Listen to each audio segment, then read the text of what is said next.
Party असो वा कार्यक्रम, सगळ्यांचा ठरलेला मेनू म्हणजे पावभाजी. पण जास्त प्रमाणात करताना प्रमाण किती घ्यावं याचा अंदाज येत नाही. म्हणूनच आज आपण 45 ते 50 लोकांचं प्रमाण घेऊन मस्त चमचमीत पावभाजी करणार आहोत. नेहमीपेक्षा करायची पद्धत थोडी वेगळी आहे, पण करायला अगदी सुटसुटीत आहे. जास्त प्रमाणात करताना चव बिघडू नये म्हणून नेहमीप्रमाणे भरपूर टिप्स दिलेल्या आहेत. कशी बनवायची, किती प्रमाण घ्यायचंय सगळं सांगितलंय, त्यामुळे व्हिडिओला नक्की लाईक करा. नमस्कार, मी अनुराधा's किचन मराठीमध्ये तुम्हा सर्वांचं मनापासून खूप खूप स्वागत. पार्टी असेल किंवा काही कार्यक्रम असेल तर जास्त लोकांसाठी पावभाजी कशी बनवायची ते आज आपण पाहणार आहोत. किती वेळ लागणार आहे किंवा दाटसर पावभाजी कशी बनवायची, परफेक्ट प्रमाण दिलेलं आहे. तर आज इथे मी तुम्हाला 45 ते 50 प्लेट पावभाजी कशी बनवायची ते सांगणार आहे. चवीला खूप उत्तम लागते, छान दाटसर होते. एकीकडे भाज्या एकीकडे पाणी असं होत नाही. जर तुम्हाला ऑर्डर घ्यायची असेल किंवा तुमच्याकडे बर्थडे पार्टी असेल किंवा एखादा कार्यक्रम असेल आणि तुम्हाला पावभाजी करायची असेल तर हा व्हिडिओ फक्त तुमच्यासाठी.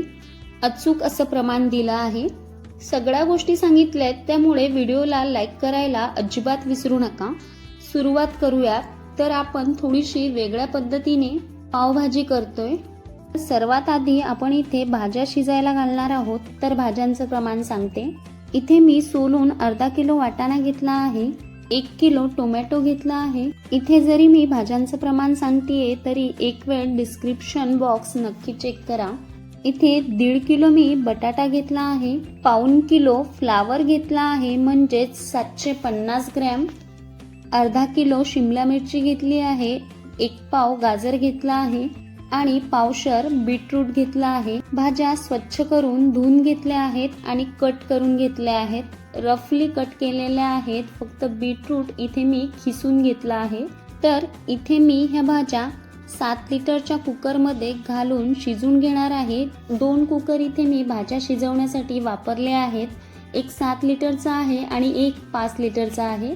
इथे मी सजेस्ट करेल की भाज्या शिजवताना थोडा मोठाच कुकर घ्या. सर्व भाज्या इथे मी कुकरमध्ये घालून घेतल्या आणि प्रत्येक कुकरमध्ये 1.5 ग्लास पाणी घातलं आहे आणि दोन्ही कुकरच्या मी प्रत्येकी 4 ते 5 शिट्ट्या काढून घेणार आहे. इथे फक्त पाणी घालताना थोडी काळजी घ्यायची आहे, खूप जास्त पाणी आपल्याला घालायचं नाही. कुकर तिरका केला की पाणी दिसेल इतकंच पाणी आपल्याला घालायचं आहे. आपल्या भाज्या शिजून झाल्यात. आता भाजीला फोडणी देऊ.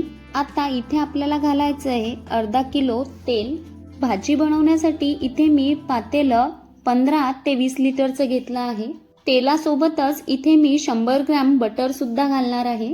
आता इथे मी इन्स्टंट पावभाजी बनवतेय म्हणून शिमला मिरची मी कुकरला शिजून घेतली आहे. तर तुम्हाला ती ऑर्डरला द्यायची असेल तर या स्टेजला तुम्हाला ती तेलामध्ये छान परतून घ्यावी लागेल, तेच भाजीला उग्र वास येणार नाही. आता इथे मी 1 चमचा हिंग घालून घेतला. त्यानंतर 1 किलो बारीक चिरलेला कांदा घातला आहे. कांदा आपल्याला मऊ होईपर्यंत परतून घ्यायचा आहे, म्हणजे 5 ते 6 मिनिटं. आता बऱ्याचदा काय होतं, जास्त क्वांटिटीमध्ये आपण बनवत असतो तेव्हा खूप वेळ असं परतायचा कंटाळा येतो. त्यावेळी काय करायचं, गॅस असा मोठाच ठेवायचा, असं याला परतून घ्यायचं आणि दर 1-1 मिनिटाला आपण हे परतून घ्यायचं. तर कांदा एक 7 ते 8 मिनिटं छान परतून घेतला. गॅस मोठाच ठेवला होता. आता यामध्ये घालायच्या आहेत जाडसर कुटून घेतलेल्या 6 हिरव्या मिरच्या. आता इथे आपल्याला घालायची आहे लसूण आल्याची पेस्ट. ही मी 3 मोठे चमचे घेतले आहेत. आता हे छान आपल्याला असं परतून घ्यायचं आहे. आलं लसूण छान परतलं की यामध्ये आपण घालणार आहोत 1 किलो टोमॅटोची करून घेतलेली प्युरी. इथे मी 1 किलो टोमॅटो मिक्सरला रफली फिरून घेतले. तुम्हाला हवं असेल तर तुम्ही बारीक कट करून घेऊ शकता. त्याचबरोबर 1/2 किलो वाटाणा घालून घेणार आहे, थोडीशी कोथिंबीर. आता टोमॅटो आणि वाटाणा हे छान आपल्याला 7 ते 8 मिनिटं परतून घ्यायचं आहे. तर टोमॅटो प्युरी इथे आपण छान तेल सुटेपर्यंत परतून घेतली आहे. आता इथे आपल्याला घालायचे आहेत काही मसाले. तर इथे मी 3 चमचे हळद घालणार आहे, 3 चमचे लाल तिखट घालणार आहे, जे की तिखट आहे. 4 चमचे बेडगी मिरचीचं लाल तिखट घालणार आहे, हे फक्त रंगासाठी आहे. मसाले घालण्यासाठी जो चमचा वापरला आहे तो पोहे खायचा आहे. आता एक वेळ हे छान असं मिक्स करून घेऊ. त्यानंतर साधारण मोठा असा 3 चमचे इथे मी मीठ घालून घेतला आहे. त्यासोबतच 2 चमचे जिरेपूड घालून घेणार आहे आणि पुन्हा हे एक वेळ असं मिक्स करून घेणार आहे. गॅसची फ्लेम इथे मी मीडियम केली आहे. हे मधामधात मिक्स करते आहे कारण खालून भाजी लागायला नको म्हणून. इथे मसाले आपले छान परतल्या गेले आहेत. त्यानंतर यामध्ये 1 चमचा कस्तुरी मेथीची पावडर घालून घेणार आहे. त्याचबरोबर पावभाजी मसाला घालणार आहे. इथे मी मसाला 75 ग्रॅम वापरला आहे. आधी एक 50 ग्रॅमचं पॅकेट घालून घेतलं आणि हे छान मिक्स करून घेतलं. त्यानंतर पुन्हा 25 ग्रॅम मसाला घातला आहे. इथे टोटल मी 75 ग्रॅम मसाला वापरला आहे. तुम्ही भाजी बनवताना डिस्क्रिप्शन एक वेळ नक्की चेक करा, म्हणजेच तुम्हाला मसाल्यांचं भाज्यांचं प्रमाण कळेल.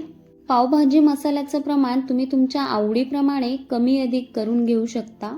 आता उकळून घेतलेल्या भाज्या सुद्धा गार झाल्या आहेत. भाज्यांमध्ये जास्त पाणी असेल तर ते साईडला काढून घ्या, कारण आपल्याला भाज्या अशा मॅश करायच्या आहेत.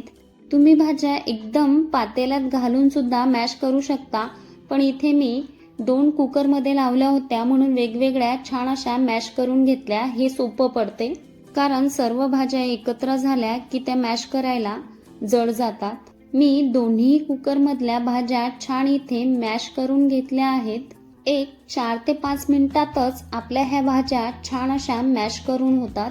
जर खूप जास्त पाणी भाज्यांमध्ये असेल तर भाज्या छान मॅश होत नाहीत. त्यामुळे पाणी जास्त असेल तर पाणी थोडं साईडला काढून घ्या आणि भाज्या मॅश करून घ्या आणि पुन्हा तेच पाणी त्या भाज्यांमध्ये मिसळा.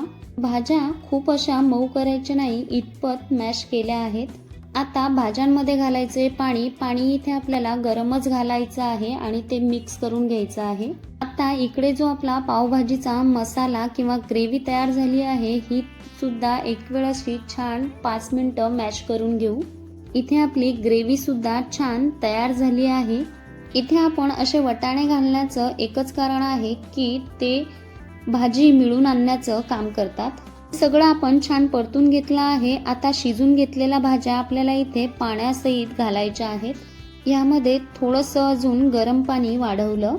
याला व्यवस्थित मिक्स करून घ्यायचं आहे. सुरुवातीला ही भाजी जरी तुम्हाला पातळ वाटत असेल तरी यामध्ये बटाटा आणि वाटाणा घातलेला आहे, तर थोड्या वेळाने ही भाजी छान दाटसर होईल.